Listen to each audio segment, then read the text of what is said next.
అందరికీ నమస్కారం. Welcome to Telugu capital TV. నేను మీ రమ్య. ఈ రోజు మనతో పాటు ఉన్నారు ప్రముఖ హైకోర్టు అడ్వకేట్ అలగరి రవీంద్రనాథ్ గారు. సార్ నమస్కారం. నమస్తే అమ్మా. సార్, రీసెంట్ గా నేను ఒక కేసు చూసాను, చాలా దగ్గరగా చూస్తున్నాను. సో ఆ కేసు ప్రాసెస్ ఏంటి అన్నది చెప్తాను. అసలు అది కేసు ఎటువైపు తిరగబోతుంది అన్నది నాకు తెలియాలి. సో ఆ కేసు ఏంటి అంటే, భార్య భర్తలు ఉంటారు, భార్య ఇల్లీగల్ అఫేర్ పెట్టుకుంటుంది. సో దాని తర్వాత ఈ హస్బెండ్ వచ్చేసి నాకు ఇంకా నువ్వు వద్దు, డివోర్స్ తీసుకుందాం అని అంటూ ఉంటాడు. దాని తర్వాత ఆ అమ్మాయి వస్తుంది, లేదు నేను చేసింది తప్పే, నన్ను క్షమించండి, ఇంక పైన మనం కలిసి ఉందామని ఫస్ట్ బ్రతిమలాడుకుంటుంది. అయినా లేదు, నాకు డివోర్స్ కావాలి అన్న స్టాండ్ పైన ఈ అబ్బాయి ఉంటాడు. సో దాని తర్వాత ఇంకా ఎంత చేసినా నా భర్త వినట్లేదు అని ఒక భర్త పైన ఎలాంటి కేసులు పెట్టొచ్చో అన్ని కేసులు పెట్టేసింది. ఇప్పుడు ఈ కోర్టు కేసులన్నింటినీ ఎలా పరిగణనలోకి తీసుకుంటుంది? ఇది యాక్చువల్గా మొత్తం 2 కేసులు వస్తాయండి ఇందులో. ఫస్ట్ డివోర్స్ కేసు ఒకటి. మీరు చెప్పినట్టుగా ఈ అమ్మాయి అతని మీద పెట్టినటువంటి అభియోగాలు, అబ్లిగేషన్స్ అటువంటివన్నీ కూడా ఒక కేసు. 2 కేసులుగా చూడొచ్చు మొత్తం దీన్ని కూడా. ఇక్కడ డివోర్స్ ఇచ్చేటప్పుడు అమ్మాయి పూర్తిగా ఒక అఫైర్స్ వేరే వాళ్ళతోటి అఫైర్స్ పెట్టుకున్నటువంటి కారణం వల్ల డివోర్స్ అడగడం అన్నది అది సంబంధమే. దానికి సంబంధించిన కోర్టు కూడా అంగీకరించి ఇచ్చే అవకాశం కూడా ఉంటుంది.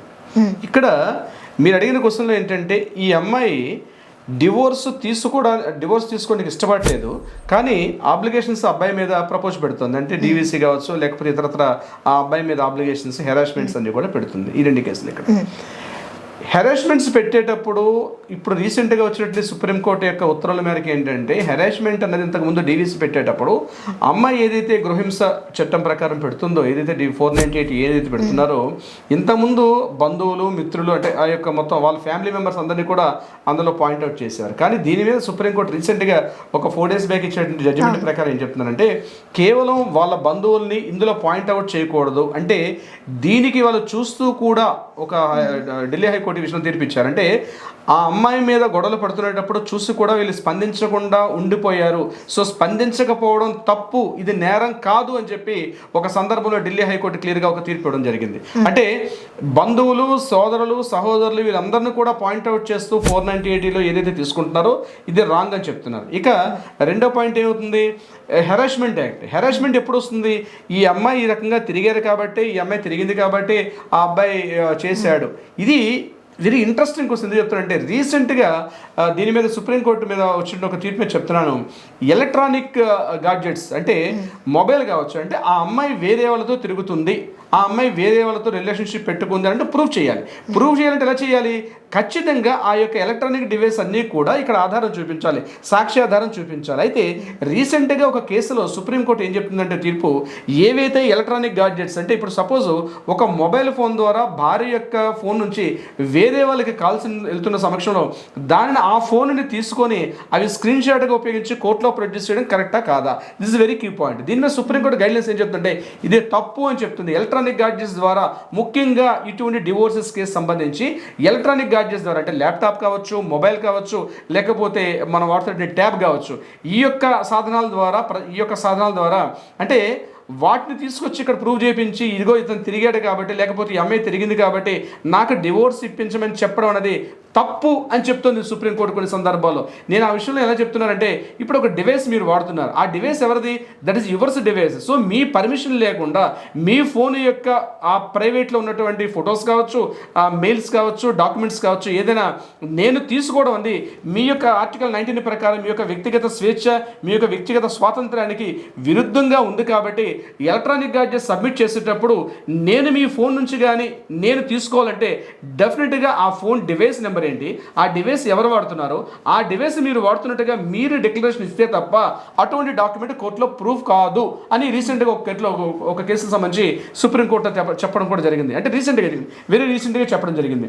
అంటే ఎలక్ట్రానిక్ గా అంటే ఇతరత్ర వాటిలో క్రిమినల్ కేసుల్లో ఎలక్ట్రానిక్ అంటే వాట్సాప్ చాట్ లిస్ట్ కావచ్చు, లేకపోతే మన ఇన్స్టా కావచ్చు, సోషల్ మీడియాలో వాడుతున్నటువంటి ఇవన్నీ కూడా చూపిస్తారు. కానీ ఏదైతే భార్యాభర్తల డివోర్సెస్ సంబంధించి ఈమె తిరుగుతుంది అని వీడు ప్రూవ్ చేయాలంటే ఖచ్చితంగా ఆ వాట్సాప్ చాట్ లిస్ట్ కావచ్చు, ఇన్స్టాలో కాంటాక్ట్ లిస్ట్ కావచ్చు, ఎవరితో మాట్లాడుతున్నారు అన్నటువంటి ఈ విధి విధానాన్ని కూడా కోర్టులో ఎలక్ట్రానిక్ గాడ్జెట్స్ అన్ని ప్రూవ్ చేయడానికి కుదరదు అని చెప్పడం జరిగింది, ఎస్పెషల్లీ ఈ డివోర్స్ సంబంధించి. సో డివోర్స్ అన్నది దీన్ని ఆధారంగా చూపించేయడం అనేది అది కోర్టులో ఉన్నటువంటి విధి విధానం ప్రకారం టైం పట్టే అవకాశం ఉంటుంది.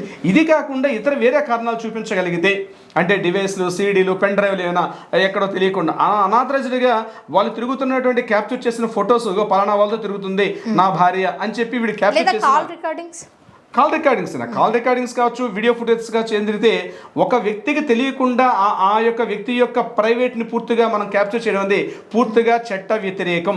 ముఖ్యంగా ఆడపిల్లల విషయంలో ఇట్లాంటివి కానీ భర్త చేసినట్లయితే అవి బుట్ట దాకా అవడం తప్పించి ఎందుకు పనికిరావు. అటువంటి డాక్యుమెంట్స్ అన్ని కూడా ప్రధాన రివర్స్ మళ్ళా అతని మీదే కేసు పడే అవకాశం ఉంటుంది. అంటే ఇక్కడ ఒక కేసుని సాల్వ్ చేద్దామని ప్రూఫ్స్ గ్యాదర్ చేస్తే ఇంకో కేసు తన మీదే పడుతుంది. ఎగ్జాక్ట్లీ అండి. ఇట్లాంటివి గ్యాడ్జెట్స్ అన్ని తీసుకొని ఎవిడెన్స్ అని తీసుకొని ఇగో నా భార్య పలానా వ్యక్తులతో పలానా సందర్భాల్లో పలానా ఇన్సిడెంట్స్లో పలానా సన్నివేశం చూడకూడని స్థితిలో చూశానని చెప్పి అతను ఇట్లాంటి ఎవిడెన్సెస్ కలెక్ట్ చేస్తే ఫస్ట్ ఆ చేయడమే తప్పు నేరం అని చెప్పి రివర్స్గా మరో కేసు వచ్చే అవకాశం. అంటే ఒకవేళ ఇది ప్రూఫ్ అవ్వాలంటే భార్య కాల్ చేసి భర్తతో మాట్లాడేటప్పుడు ఏదైనా కాల్ రికార్డింగ్ ఉంటే అలా కాల్ రికార్డింగ్ చేసుకుంటే వర్కౌట్ అవుతుంది. కాల్ రికార్డింగ్స్ కూడా ఇంతకు ముందులో లేవండి ఇప్పుడు చట్టాలు. ఇంతకు ముందు కాల్ రికార్డింగ్స్ ఉన్నాయని చెప్పి కోర్టులో ప్రొడ్యూస్ చేయగలను. కానీ ఇప్పుడున్నటువంటి పరిస్థితుల్లో ఆ కాల్ రికార్డింగ్స్ నావేం చెప్తూ అమ్మాయి డిక్లరేషన్ ఇవ్వకుండా, ఎందుకంటే ఆ ఫోన్ ఆమెది.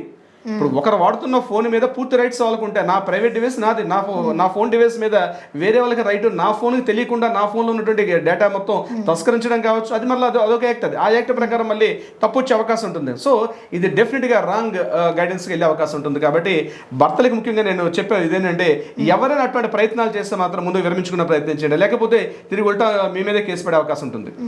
సార్ ఇప్పటిదాకా మీరు భర్త వైపుగా చూసారు, అంటే ఎలాంటి ఎవిడెన్సెస్ ఎలాంటివి చూపించాలి ఏంటి అన్నది. మరి భార్య వైపుగా చెప్పండి ఒకసారి. ఇది ఇద్దరికి వర్తిస్తుందండి. భార్యకి భర్త అయినా భర్తకు భార్య అయినా ఇద్దరికే వర్తిస్తుంది. ఎందుకంటే వ్యక్తిగత స్వేచ్ఛ ఆర్టికల్ 19, 21 ఇవన్నీ నేను చెప్తున్నాయి. ముందు మనం వ్యక్తిగత జీవించే హక్కు మనకు ఉంది. మన ప్రైవేట్ మనది. సో దీని మీద ఎవరైనా మనకు తెలియకుండా ఒక క్యాప్చర్ చేయడం అనేది చాలా తప్పు అనే విషయం అయితే క్లియర్గా ఉంది. కాబట్టి అది భార్య నుంచి భర్తకైనా భర్త నుంచి భార్యకైనా ఇద్దరికి సిమిలర్గా వర్తిస్తుంది. అయితే మీరు ఇంతకుముందు చెప్పినట్టు ఎలక్ట్రిక్ గ్యాడ్జెట్స్ అనేది ఇది ఒకటే సోర్స్గా చూపించి భార్యలు కానీ భర్తలు కానీ వీళ్ళు తప్పు చేశారు అని చూపించారు కదా. సో మీరు చెప్పారు అది ఇంకా వర్కౌట్ అవ్వదు, ఎలక్ట్రిక్ గ్యాడ్జెట్స్ అనేవి అది చూపిస్తే మరో కేసు మీ మీదే పడుతుంది అని. సో మాకు తెలియని విషయాలు చాలా చక్కగా చెప్పారు. అండ్ ఇలాంటి ప్రాబ్లమ్స్ ఇక్కడ ఒక విషయం అండి, ఇక్కడ ఏంటంటే ఇది సివిల్ మ్యాటర్కి సంబంధించి మాత్రమే. అంటే క్రిమినల్ హెరాస్మెంట్ చేసిన, కొట్టిన, తిట్టిన అటువంటి సందర్భాల్లో మళ్ళీ ఎలక్ట్రానిక్ గ్యాడ్జెట్స్ అన్ని కూడా ఉపయోగపడతాయి. అవి ఎవిడెన్స్ ప్రూఫ్ కనిపిస్తాయి. నేను చెప్పేది కేవలం సివిల్ మ్యాటర్స్ లో మాత్రమే. Very very important. Civil matters లో మాత్రం ఇటువంటి ఎలక్ట్రానిక్ గ్యాడ్జెట్స్ అన్ని తీసుకోకూడదు, ఆయన యొక్క అనుమతి లేకుండా తీసుకోకూడదు. అవి క్రైమ్ జరిగింది అనుకోండి, అటెంప్ట్ టు మర్డర్ చేయొచ్చు, కొట్టే ప్రయత్నం చేయొచ్చు, చంపే ప్రయత్నం చేయొచ్చు. అటువంటి సందర్భాల్లో మళ్ళీ ఉపయోగపడతాయని చెప్పి క్లియర్గా చట్టం అనేది క్లియర్గా చెప్తుంది. సార్ ఇలాంటి సమస్యలతోనే బయట చాలా మంది బాధపడుతున్నారు. చాలా చక్కటి లీగల్ ఇన్ఫర్మేషన్ మాకు అందించారు. Thank you sir. Thank you so much అమ్మ.